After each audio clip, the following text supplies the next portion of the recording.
Well, Mark Few and the Zags missed out on a priority target in the 2024 class in Asa Newell. He's staying home, committing to Georgia. What does that mean for Gonzaga? Let's discuss. You are Locked On Zags, your daily podcast on the Gonzaga Bulldogs. Part of the Locked On Podcast Network. Your team every day.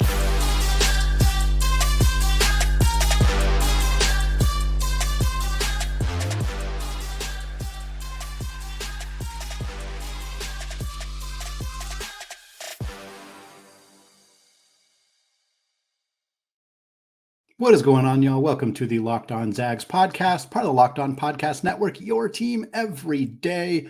I'm your host and longtime Gonzaga podcaster, Andy Patton, here to bring you news and updates on all things Zag athletics. Today's episode of Locked On Zags is brought to you by LinkedIn Jobs. These days, every new potential hire can feel like a high-stakes wager for your small business. That's why LinkedIn Jobs helps find the right people for your team faster and for free. So post your job for free at linkedin.com/lockedoncollege. Terms and conditions apply. Well, we got a pair of Zags who are already up for preseason award watch lists. We're going to discuss that as well as a preview of the 11 Zags in the NBA as that season gets underway. But first, news that was not unexpected. For those of you who have been longtime listeners to the show, for those of you who are everyday listeners of the show, shout out to you.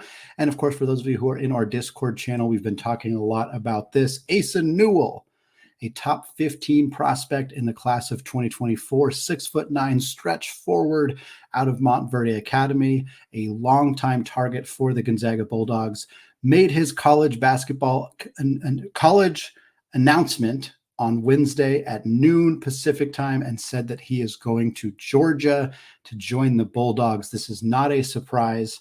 It is kind of the expectation all along was that Newell was going to stay home. He's from Athens, Georgia. His older brother is a walk-on, Jaden Newell, on the Georgia Bulldogs basketball team.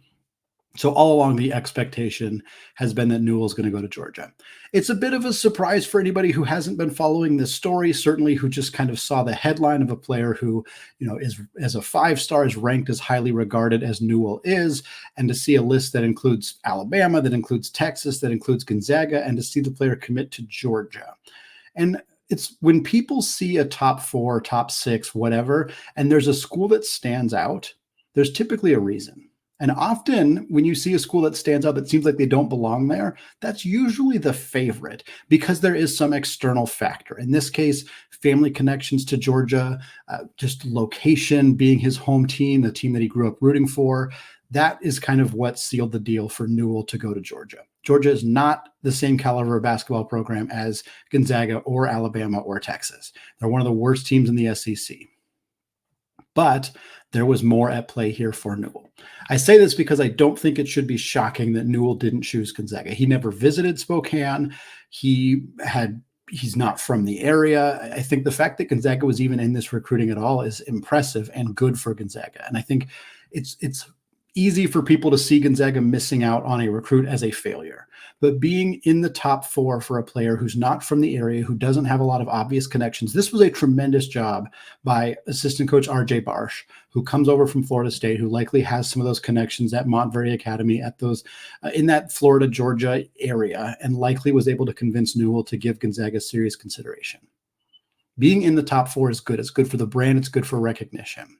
Of course, it's a bummer to not land Asa Newell. He would have been a fantastic replacement for Anton Watson. And that's kind of what I want to talk about now because Gonzaga doesn't have a lot of targets in the 2024 recruiting class. They have a couple targets in 2025. We'll talk about that.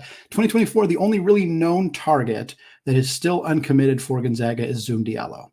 We've talked a bunch about Zoom Diallo on this podcast. 6'4" point guard from Tacoma, Washington, had started his high school career at Curtis High School, is now playing at Prolific Prep in Northern California.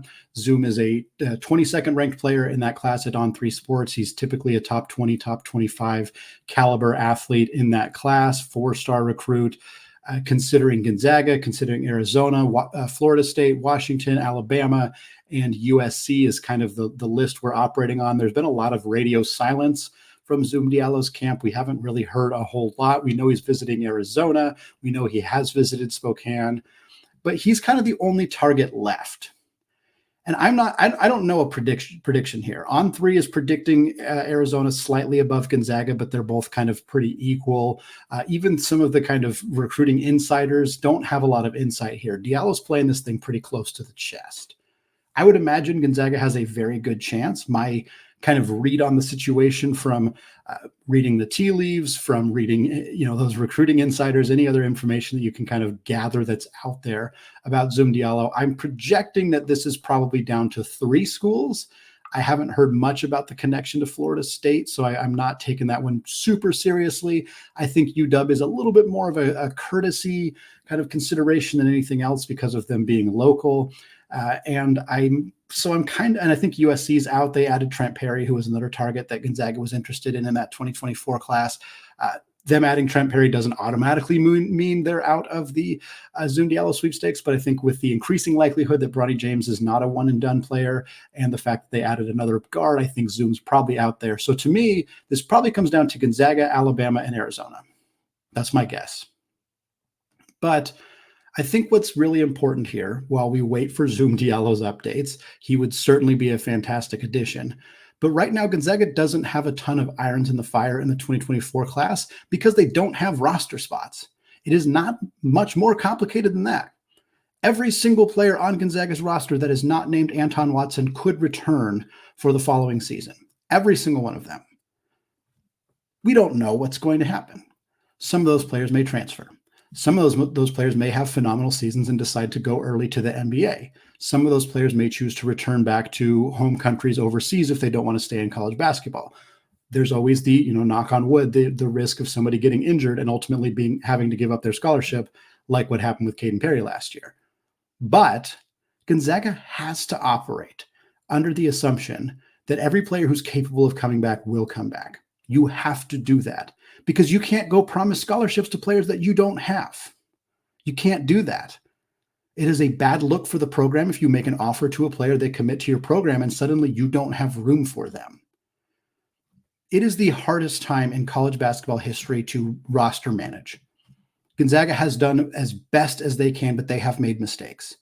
Sometimes those mistakes have led to situations where they are very thin at a position because they struck out on a few players and thought they'd be able to make additions and had players suddenly leave. The wing position ended up being a little bit thinner for Gonzaga this year because they thought they had Alex Tui and then he left, and then they thought they had Marcus Adams Jr. and then he left. That is just kind of part of the deal in modern college basketball. Similarly, Gonzaga also heavily recruited Malachi Smith in the transfer portal last year, not knowing whether Rasir Bolton was going to return. Rasir Bolton returned, Malachi Smith committed. Suddenly, Hunter Salas and Dominic Harris do not get the playing time that they expected they were going to get. There were more factors into their decision to transfer, but that at the crux is what happened. And I don't think you can blame Mark Few. You can blame the staff and say they're making all sorts of mistakes. I'm not reading it that way. They're doing the best they can with the hands that they are being dealt. And right now, unless a player in the 2024 recruiting class is very obviously good enough to play big minutes for Gonzaga, why would they recruit them? Because they may not have room. Loading up on more players who are going to be behind Dusty Stromer, behind Luka Krajinovic, behind Jun Sakyo just doesn't make sense because all those guys are probably coming back. Gonzaga has 2 freshman guards in Stromer and Krajinovic. They have a freshman forward in Jun Sakyo. They have a redshirt freshman frontcourt player in Braden Huff. They have a freshman forward in Pavel Stosic. They also have juniors in Graham Ike and Ryan Nembhard and Ben Gregg. Like, they have a ton of talent on this roster that is all expected to come back. So the 2024 recruiting class doesn't feel like a particularly important class for Gonzaga to prioritize. If you can get an Asa Newell, great. If you can get a Zoom Diallo, great. But if they don't land either of them, and they're already 1 for 2 with Asa being out the door, if they don't land Zoom, this is not a big epic failure. Because yes, some of those players will probably leave, whether it's because of like we said, because they enter the transfer portal, because they go pro, whatever. But Gonzaga is really good at adding players in the transfer portal, and I would way rather have Mark Few supplementing the roster next offseason using the transfer portal than adding recruits in the 2024 class right now on the off chance that there is an opportunity for those guys to play for the team next year because of somebody else leaving. Wait until it happens. If somebody's out the door, great. If they lose another front court player, great. Let's go find some guys in the transfer portal. They lose a guard, great. Let's go find some guys in the transfer portal. That is the way to build a roster in modern college basketball. Gonzaga has been ahead of the curve. They've been building through the transfer portal well before it was a popular thing to do, and they're going to continue to use that way to build a roster and be successful. Gonzaga missing out on anybody in the 2024 class. Having 0 freshmen in that class of 2024, not something that concerns me. Truly not, because they don't have any room on the roster. And recruiting players just to recruit players doesn't make sense to me. If they don't find anybody that they think is immediately going to help this team, there's no reason to go out there and just throw offers out there willy-nilly when they may not have the scholarship spots to even commit to them. Again, there's some 2025 targets. Just quickly, Nick Kaminia has visited Gonzaga twice, unofficially and officially, both times at Craziness in the Kennel. He's a 4-star prospect, 52nd nationally at 24/7 Sports. I would not be shocked to find out that he's committing to Gonzaga in the near future as a 2025 prospect. Isaiah Harwell has set his first official visit to come to Spokane this year during the Gonzaga-St. Mary's game on February 3rd. He's the 7th ranked player in the class of 2025. So they got their irons in the fire for 2025, but again, the 2024 class is one that may end up being entirely empty or just have Zoom Diallo in it, and that's not something that I think should be of concern for Gonzaga fans going forward. Well, Ryan Nembhard and Anton Watson were both named to preseason award watch lists, and Watson's in particular is very notable and very eyebrow-raising because of what position he was listed as. More on that after a word from today's sponsor, PrizePicks. Folks, PrizePicks offers weekly promotions that can lead to big payouts like their Taco Tuesday deals every Tuesday. PrizePicks discounts select player projections up to 25% to provide you with even more value. And with the PrizePicks reboot policy, your entries stay in play even if one of your players gets injured. So for NFL games and college football top 25 matchups, if you have a player who exits the game in the first half and does not return in the second half, that player is rebooted. This is unprecedented in the daily fantasy sports space. PrizePicks is the only daily fantasy sports platform that has injury insurance. And folks, this app is super easy to use. You just pick 2 or more players and you choose more or less with the given stat. So now that we're in the NBA season, you're going to have Domantas Sabonis more over under 18.5 points, or it might be over under 40.5 points, rebounds, and assists. You hit over, he hits over that mark, you get paid. It is literally that simple. So go to prizepicks.com/lockedoncollege, use promo code lockedoncollege for a first deposit match of up to $100. Again, that's prizepicks.com/lockedoncollege and use promo code lockedoncollege for a first deposit match of up to $100. PrizePicks. Daily fantasy sports made easy. Today's episode of Locked On Zags is also brought to you by LinkedIn Jobs. These days, every new potential hire can feel like a high-stakes wager for your small business. You want to be 100% certain that you have access to the best and most qualified candidates available, and that's why you have to check out LinkedIn Jobs. Because LinkedIn Jobs helps find the right people for your team faster, and they do it for free. It's super easy to create a free job post on LinkedIn Jobs, and then you just add your job and the purple hashtag hiring frame to your LinkedIn profile to spread the word that you're hiring. From there, simple tools like screening questions make it easy to focus on candidates who have just the right skills and experience so that you can quickly prioritize who you'd like to interview and ultimately hire. Because right now, hiring the right team member can have a positive and measurable impact on your business. And that's why small businesses rate LinkedIn Jobs #1 in delivering quality hires versus the leading competitors. LinkedIn Jobs helps you find the qualified candidates that you want to talk to faster. So post your job for free at linkedin.com/lockedoncollege. That's linkedin.com/lockedoncollege to post your job for free. Terms and conditions apply. All right, folks, segment 2, still Eddie Patton, still Locked On Zags podcast, switching over from talking about recruiting to talk about the current roster and a pair of players who have been nominated for preseason awards. For those of you who have been paying attention, every year there are 20 players selected for preseason award watch lists at each position. It's the Bob Cousy Award for point guard. It is the Jerry West Award for shooting guard, Julius Erving Award for small forward, Karl Malone for power forward, and Kareem Abdul-Jabbar for center. Gonzaga has very frequently had 3, 4, sometimes 5 of their players nominated for these various awards as they continue to churn out some of the best talent in all of college basketball. So far, Gonzaga has 2 of the 3 award watch lists covered, with Ryan Nembhard being named to the Cousy Award watch list and Anton Watson being named to the Julius Erving Award watch list. We'll get to why that's interesting in a second, but we'll start with Ryan. Between Andrew and Ryan Nembhard, they have been on 4 of the last 5 Cousy Award watch lists. The only one they missed was 2020. Jalen Suggs was on that for Gonzaga in that year, but every other year, one of the Nembhard brothers has been on that Bob Cousy Award watch list. Andrew finished in the top 5 as a finalist in that 2022 season when he kind of took over as the lead guard for Gonzaga following Suggs's departure to the NBA. Ryan was named to this list last year with Creighton after averaging, and then he was named in the preseason watch list, did not win the award, but had a fantastic season with the Blue Jays, 12 points, 4 boards, 4.8 assists for the Blue Jays. And now he is once again in this conversation. And he's got some real competition. There's a lot of fantastic point guards in college basketball. I think Ryan has a real chance. I think he has a real chance of being an All-American. I think he has a real chance of being named the best point guard in college basketball. Mark Few called him the best point guard in college basketball. And Mark Few, like any coach, you got to be willing to gas up your players a little bit, but he doesn't typically do it if he doesn't have some strong belief. Now, the front runner right now is Tyler Kolek at Marquette, a fantastic point guard, averaged over 7 assists per game last year. He's going to be probably the front runner throughout the year. You also have DeJuan Harris from Kansas, Isaiah Collier, the freshman at USC, Nigel Pack from Miami, Wade Taylor at Texas A&M, Jamal Shedd at Houston, Tristan Newton at UConn. There's a handful of other players on that list, but those are kind of the primary competitors for Ryan Nembhard. But he averages 5+, 6+ assists for Gonzaga. This team finishes in the top 15. He's going to be right in that conversation without a doubt by the end of the season. But I want to talk about Anton Watson, because Anton Watson being named to a preseason award watch list does not surprise me. But I thought it would have been the Karl Malone watch list, because I consider Anton Watson a power forward. My starting lineup projection for Gonzaga, as many of you have heard multiple times, especially you everyday listeners, Graham Ike at the center position, Anton Watson at power forward, Steele Venters at the 3, Nolan Hickman at the 2, Ryan Nembhard at the 1. But Anton Watson is being nominated for the Julius Erving Award watch list. That is for small forwards. It might not mean anything. Maybe he got submitted for that one because they thought there was a better chance he would win. Maybe the people who make these decisions just arbitrarily assumed he was a small forward and put him there.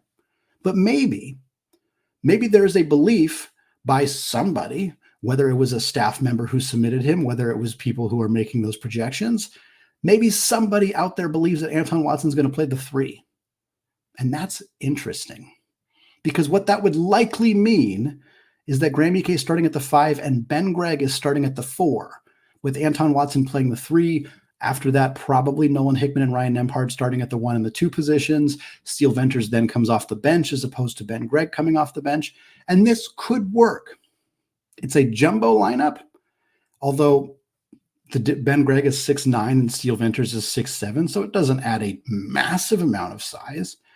It, in theory, takes away some outside shooting, although Ben Gregg was a 38% three-point shooter last year. So while Steele Venters is probably going to be a more efficient and higher volume three-point shooter than Ben Gregg, it's not like you're losing a ton there. There are some sticking points. I'm not sure that a front court, a starting lineup that includes Ike, Watson, and Gregg is particularly, you're not going to get out in transition as much with that lineup. They don't have, again, Gregg can stretch the floor, but he's not really a ball handler. He's not going to be putting the ball on the deck, so you kind of lose a little bit of that drive and dish ability. It puts a little bit more pressure on Nembhard to kind of be the primary ball handler, because you don't have anybody else in that role necessarily. But there's some real intrigue about this potential lineup. Again, this might not mean anything about that. Our projected starting lineup of Ike, Watson, Venters, Hickman, and Nembhard could totally be the reality, could totally be what happens. Watson could spend the majority of his minutes at the 4, and this might just be a nothing burger. But I thought it was interesting, and I thought it would be at least worth acknowledging and tossing around what that might look like. If the Zags feel pretty confident in Braden Huff being their primary backup big, starting all 3 of those guys in the front court is certainly doable. Certainly interesting. It allows Venters to play more of a 2-3 hybrid role coming off the bench. It puts a little bit less pressure on perhaps some of the freshmen like Stromer and Krinovich, because Venters can play more minutes at the 2. There's some appeal to it if they feel like Braden Huff is ready. And by all accounts, he looks like it. Because if you're going to start this lineup, you are putting more pressure on Huff to be ready to play legitimate rotation minutes. But again, he looked ready to me at Craziness in the Kennel. He looked ready to a lot of you as well. So something to keep an eye on, something to think about that Gonzaga may be tossing around as an option here. Last thing I want to talk about is whether we're done seeing whether we're only going to have 2 players nominated for these awards. Because as of this recording right now, the Kareem Abdul-Jabbar and Karl Malone watch list have not come out. My guess is that Graham Ike will be on the Kareem Abdul-Jabbar watch list. Again, there's a lot of competition at the center position, but when Ike was healthy, he averaged 19.5 points and 9.5 rebounds for Wyoming in the Mountain West. Now, that was a full year ago.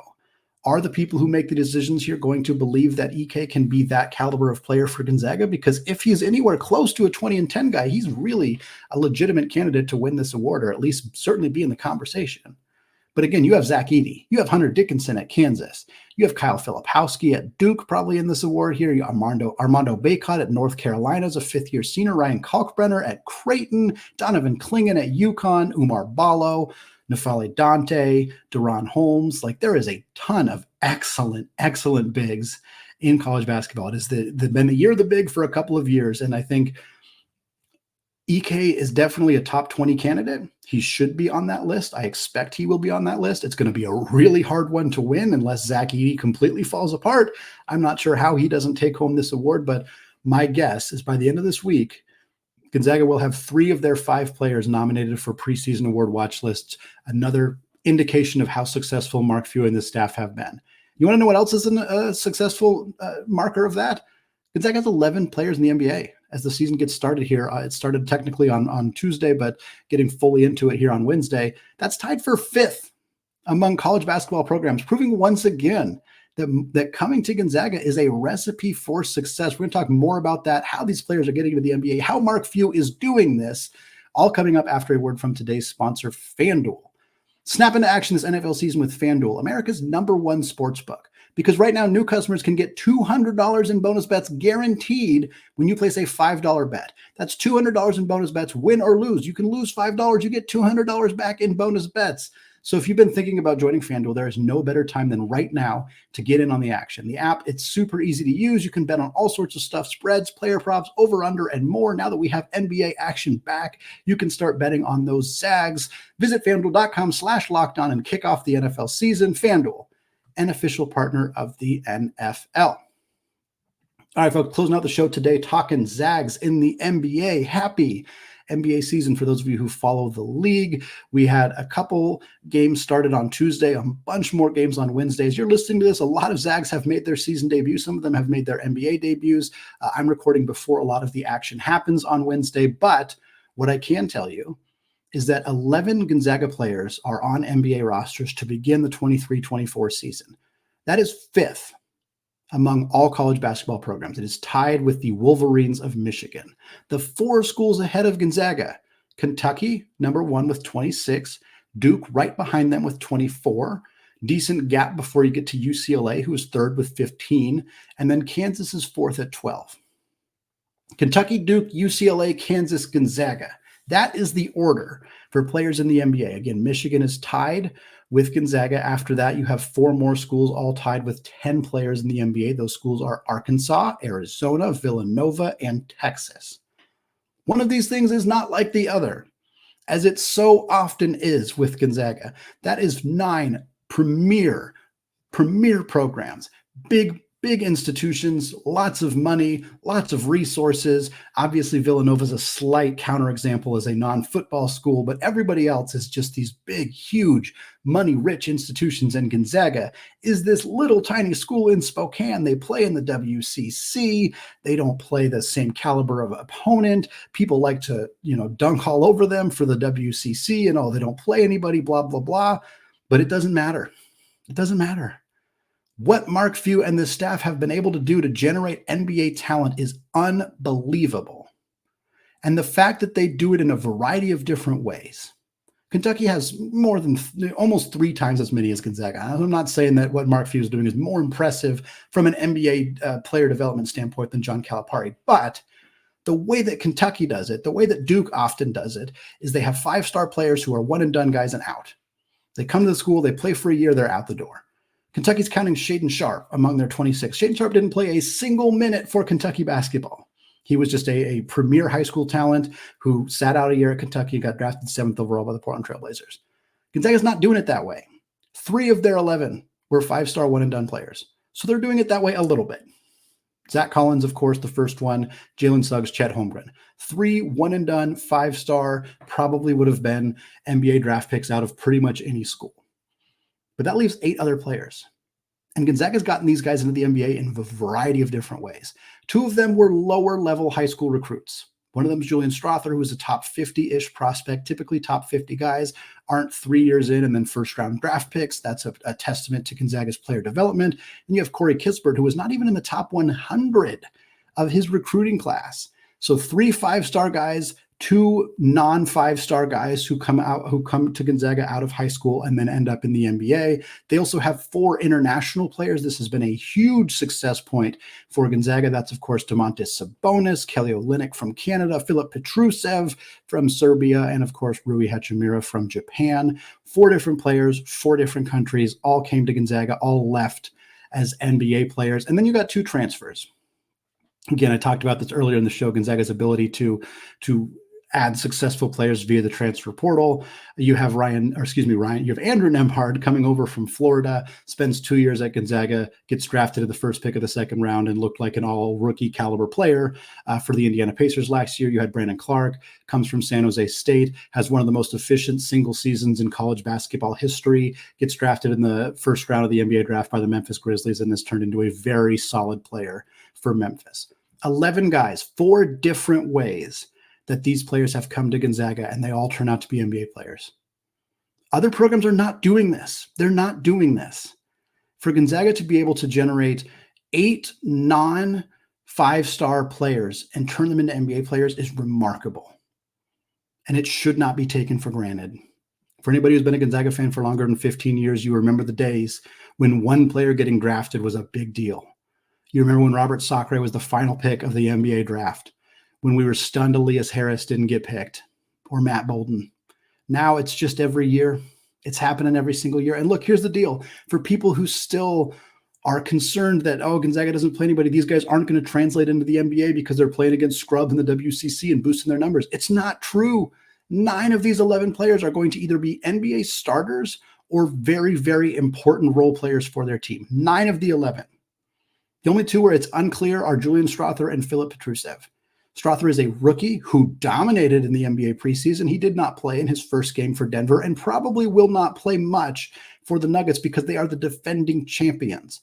Not because he isn't good enough, but because they have more depth than most any other team in basketball. Petrusev's role for Philadelphia is pretty undefined as of right now. I wouldn't expect him to be playing big minutes for the 76ers, but I also think he is going to get minutes for that team. They just might be more sporadic.